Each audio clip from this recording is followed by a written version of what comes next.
Bom dia, professor. Bom dia, Heloísa. Tem alguma dúvida? Então, eu ainda não tive tempo para começar a fazer a lista 3, mas meu nome não está na lista, sabe? Da Não se, resolução não se que você está preocupe. corrigindo. Não se preocupe, Heloísa. Os que não estão matriculados eu estou acrescentando conforme eu for corrigindo, tá bom? Não se, Ah, tá bom. É que eu fui matriculada depois, né? Tipo, aí eu fiquei aquela, um pouco preocupada. aquela lista é a primeira lista original. Depois, conforme eu for corrigindo, eu vou acrescentando o nome das pessoas que estão aparecendo, tá bom? Ah, tá bom. Obrigada, professor. É isso Imagina. mesmo. E faz logo a lista 3, hein, para não se atrasar. Sim, sim, eu vou começar. É que eu fiquei com semana de prova ontem, semana passada, eu acabei me atrasando. Eu vou começar assim. Aí na próxima aula eu entro para minhas dúvidas. Tá ok. Obrigada, professor. Falou, um abraço.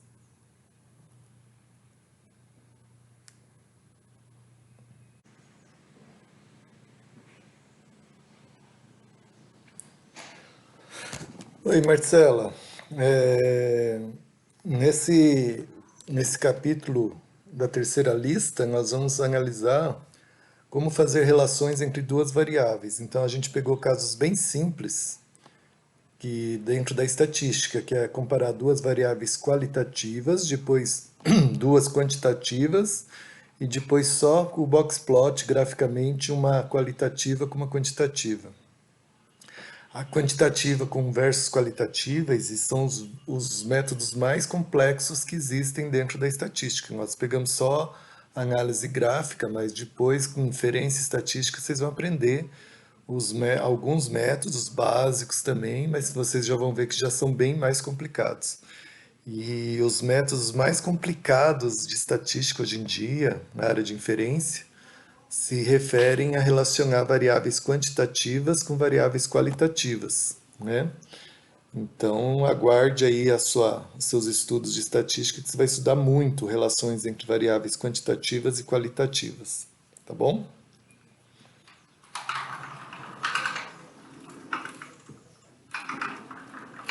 Você é do BCH, se for da área de sociologia, né, vocês vão ter muita estatística.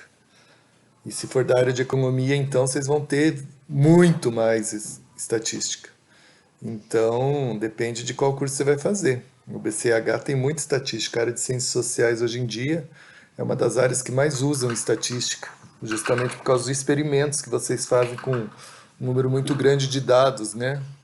Pegando dados de pessoas, de países, de grupos étnicos e assim por diante. Vocês têm muitos dados para analisar e vocês usam muito estatística, né? Então, a área de ciências sociais hoje é uma das áreas, junto com medicina, né, são uma das áreas que mais usam estatística hoje em dia. E economia, então, né? Economia, então, com esses milhões de dados que eles têm armazenados da área de economia, de bancos, de governos, etc., também se usa muito estatística, ok? Então, acho que você vai usar sim.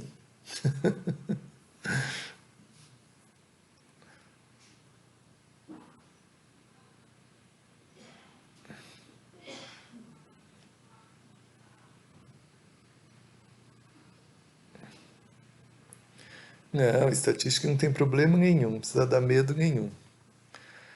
É muito fácil, desde que você comece a entender esses procedimentos mais básicos que a gente está estudando aqui, depois o resto é só aumentar a complexidade, mas o raciocínio, a maneira de pensar é sempre a mesma, né? Você quer obter relações entre variáveis e, e ver se existem relações entre coisas que vocês estão estudando, né? Mas os métodos mudam, mas o raciocínio é o mesmo. Bom? E se você, você precisar de estatística um dia, você contrata um estatístico, porque senão eles vão passar fome, né? Então você tem que contratar um estatístico para dar emprego para eles, tá bom?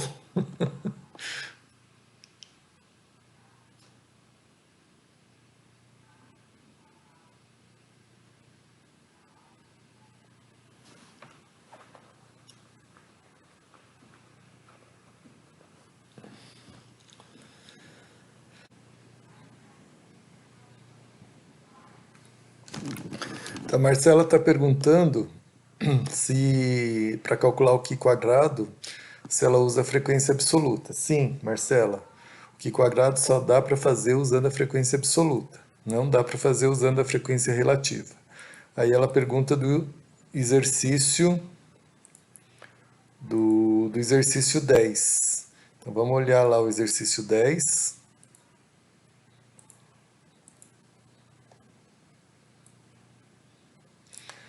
Ok, exercício 10, ele te dá apenas as frequências relativas, né? Então, se ele te dá as frequências relativas, não é possível calcular o Qi quadrado, ok?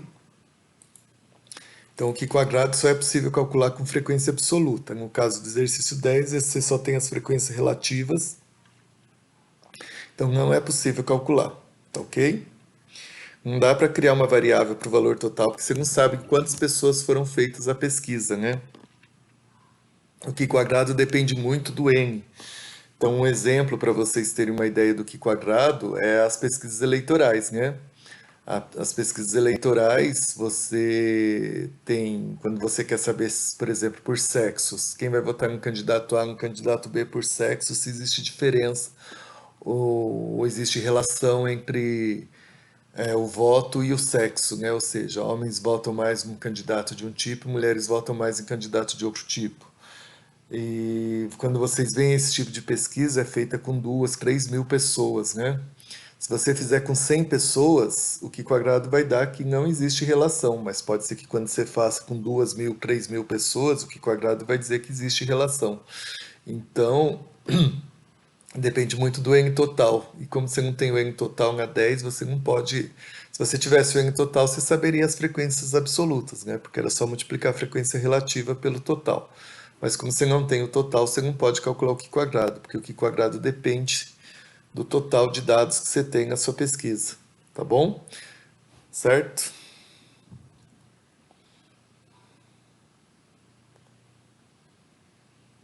Ok.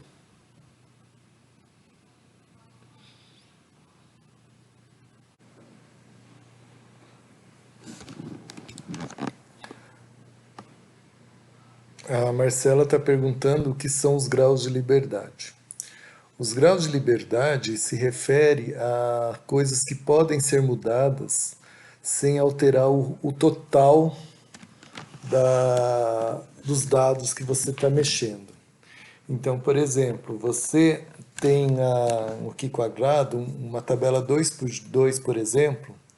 Então, o que, que você tem? Você tem, se você mudar é possível sempre mudar uma das caselas sem alterar os totais parciais, que são os totais das linhas e os totais das colunas, né?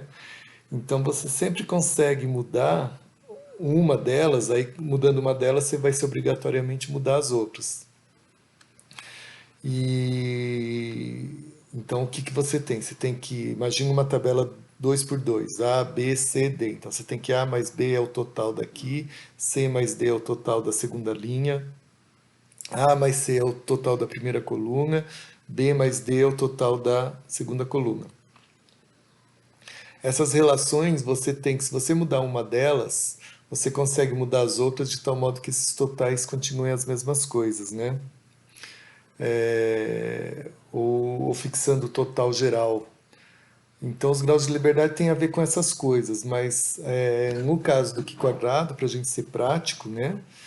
E obviamente depende do número de linhas e colunas, né? Porque se você tem 3 colunas e 3 linhas, você já tem 9 caselas, então vai ser mais fácil você mudar algumas caselas sem alterar os totais.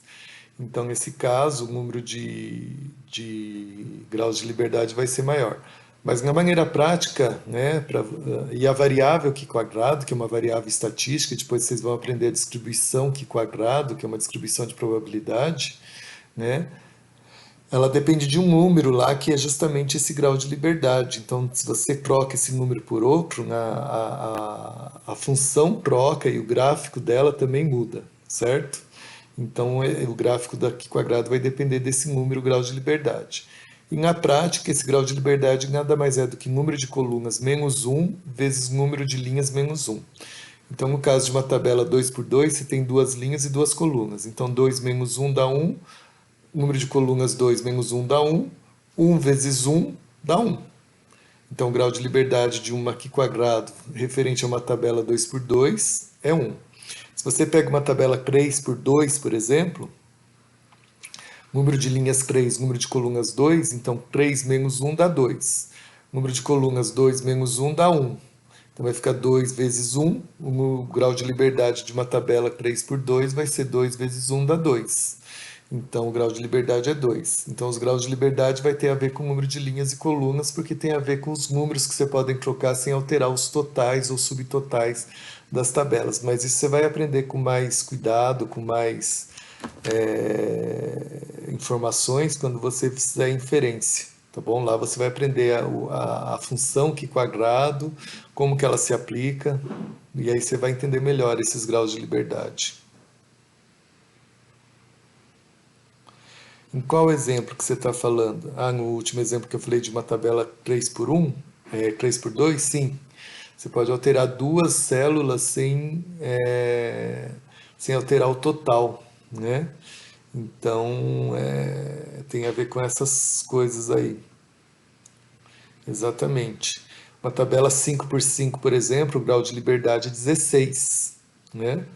Uma tabela 5 por 5, o grau de liberdade é 16, porque é 5 menos 1, 4, 5 menos 1, 4, 4 vezes 4 é 16.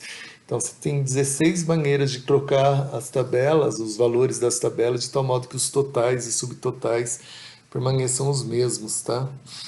Na verdade, é só os subtotais o que você pode alterar é só subtotais de uma das linhas, por exemplo, ou subtotais das colunas, não as duas ao mesmo tempo, né? Então, e o total geral. E o total geral também não pode ser mudado, né? Então, se você quiser construir tabelas 2 por 2 com os mesmos subtotais das linhas e o total geral, você tem duas caselas ali que você pode trocar os valores à vontade, que não vai alterar os subtotais das linhas e o total da coluna, né? Duas não, uma, no caso 2 por 2 é uma, no caso 3 por 2 são duas, né? E assim por diante, tá bom? Então é isso que acontece.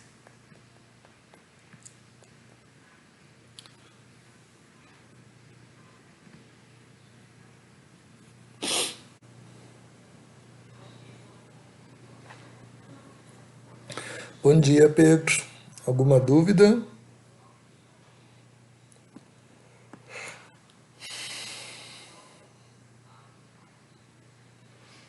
Professor?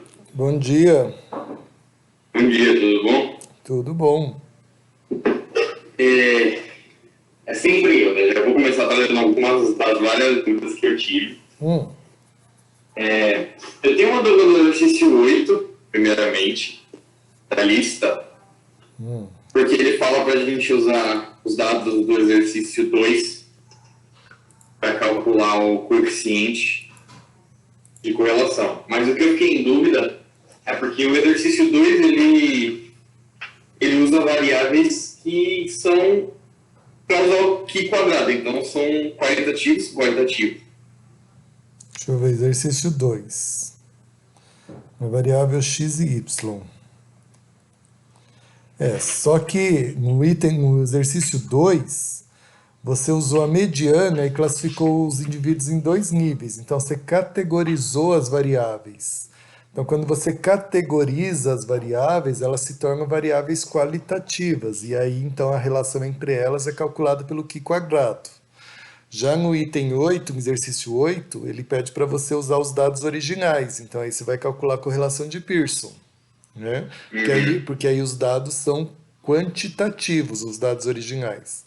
Então, para cada parzinho de dado aqui, você vai usar a fórmula da correlação de Pearson para calcular o coeficiente de correlação, para ver se até bate, né? Se quando você categoriza elas, se elas têm correlação significativa, né? Dependência significativa usando aqui quadrado, e quando usa os dados originais para ver se elas continuam ou não tendo essa relação significativa quando usa os dados quantitativos originais, né?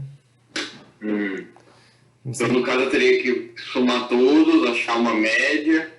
Achar a média do x e do y, depois achar o desvio padrão do x e do y, aí calcular a covariância entre x e y e dividir a covariância pelo desvio padrão, né? Entendi. Que é a fórmula da correlação, né? Então, no item 1, exercício 8, você vai usar a fórmula da correlação com os dados originais x e y lá do exercício 2, tá bom? Tá certo. Dá um bom trabalho, hein, professor? Meu Deus. Dá um bom trabalho, você vê como estatístico sofre. Vida de estatístico meu não Deus. é fácil. Não mesmo. Sobre o exercício 9, eu sei que é para fazer a mesma coisa, só não entendi como eu monto uma tabela melhor, porque ele fala para tentar relacionar o número de objetos com o tempo de reação, só que o número de objetos é 2, 3 e 4. Então, ó, veja bem, ó, você tem vários parzinhos. Você tem o parzinho 2 com 1, 2 com 2, 2 com 3, 2 com 3, 2 com 4, depois 3 com 2, 3 com 3, 3 com 4, 3 com 4, 3 com 5, 4 com 4, 4 com 5, 4 com 5, 4 com 6, 4 com 7. Então você tem 15 parzinhos de dados aqui. Usando esses 15 pares de dados é que você vai usar a correlação. Tá. Entendeu? Você poderia me dar uma luz maior, porque... Ó, é que a tabela, do jeito que está aí, está resumida, né? Mas o correto seria aqui, ó. Deixa eu pegar a página aqui com vocês. Acho que é exercício 9, esse, né? Isso.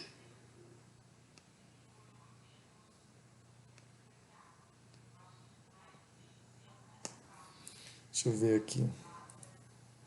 Então você teria, ó, o parzinho, número de objetos com tempo. Então você tem o 2 com 1, 2 com 2, 2 com 3. Ó, tá vendo a lousa? Sim. 2 com 4. Então você teria todos esses parzinhos aí. 2 com 2, 2 com 2, 2 com 3, 2 com 3, 2 com 4. Depois 3 com 2. Então, aí você teria 3 com 2, 3 com 3, 3 com 4, 3 com 4, 3 com 5. Depois você teria 4. Então, não sei se você já entendeu a lógica. Você tem vários parzinhos, porque tem o número de objetos com 4, teve pessoas que fizeram com 4 segundos, com 5 segundos, com 5 segundos, com 6 segundos, com 7 segundos. Então, ficaria 4 com 4, 4 com 5, 4 com 5, 4 com 6, 4 com 7. Então, você tem 15 pares aqui, ó.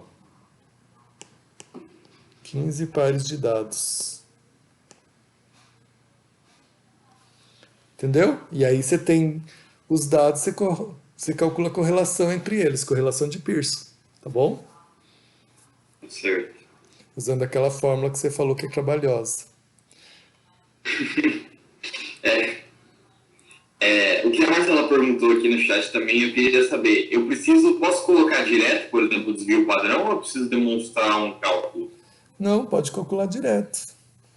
Né? Lembrando que a Porque gente... isso que eu estava fazendo, eu estava usando o Excel para calcular o desvio padrão de uma forma mais rápida. Só cuidado que a gente está usando sempre o desvio padrão de população, principalmente em correlação, existem também covariância de população e de amostra. Então, se você usa a covariância de população, o desvio padrão tem que ser de população, ou então, se você usa de amostra, o desvio padrão tem que ser de amostra. O valor dá o mesmo se você usar população ou de amostra, mas desde que você use sempre população ou sempre amostra. Tá bom? Certo. E como é que eu faço para, entender a diferença do outro quando eu estou fazendo no Excel, por exemplo? Entender a diferença como? Porque assim, como eu sei que eu estou fazendo de população no Excel ou o outro? Ah, a rotina lá no Excel sempre acaba com P ou com A. Então você tem o desvio padrão, a rotina lá é 10 VPA de P ou 10 VPA de A. Então, se você usar P, você usa sempre covariância P. Também tem cov P, cov A, né? Então, e também tem correlação. Correlação aí tanto faz, porque aí ele vai calcular sempre de um jeito só, ou usando sempre P ou sempre A, né? Mas sempre tem as rotinas do Excel, tem a letrinha P ou A no final para dizer se está dividindo por N quando é P, ou se está dividindo por N menos 1 quando é A, Tá certo. né? Você Se presta eu atenção. quiser calcular a média no Excel também, por exemplo, do exercício 8 que tem 40 dados de cada, eu posso só colocar o valor? Pode. Faz um print da tela com as contas que você fez e transforma ele em um arquivo PDF junto com a lista também. Põe uma página na lista do arquivo PDF, do print da página do Excel.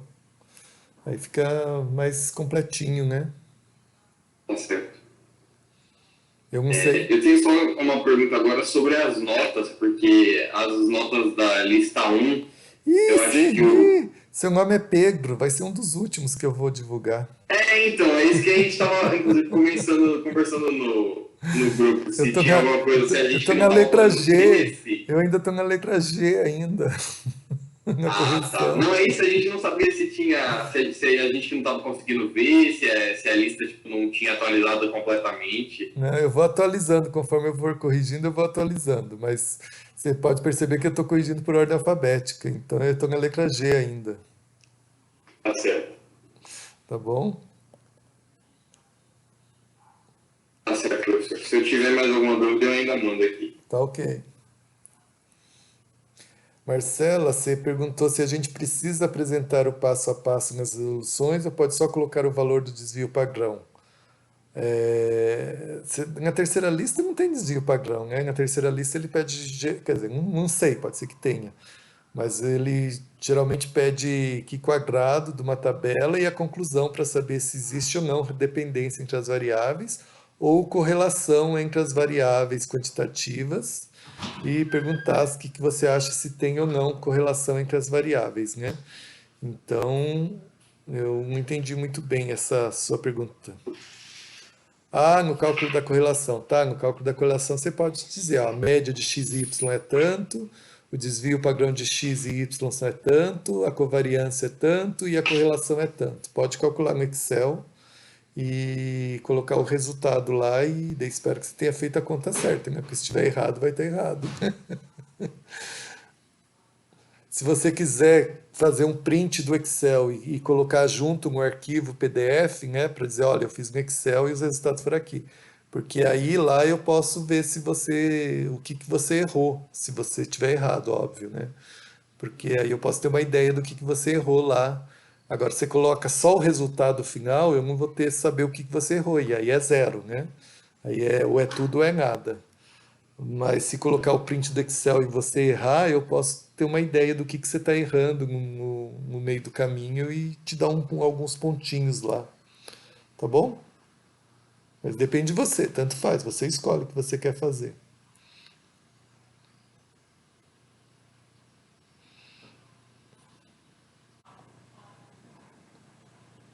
Tá certo, professor. Eu vou tentar desenvolver um pouco mais a lista. Quarta-feira, acho que eu vou ter feito mais coisas, daí eu volto com mais dúvidas. Tá bom, qualquer coisa até umas 10h40, 10h50 a gente está aqui ainda, tá bom?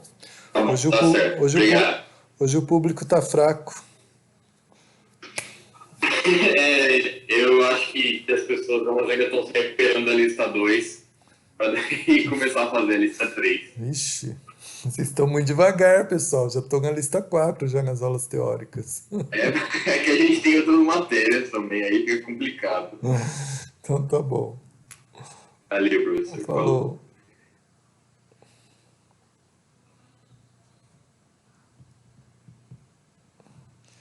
Falou. Ah, mas anestesia não pode demorar, não. Se demora para sair da anestesia, é problemático. Tem que sair da anestesia rapidinho.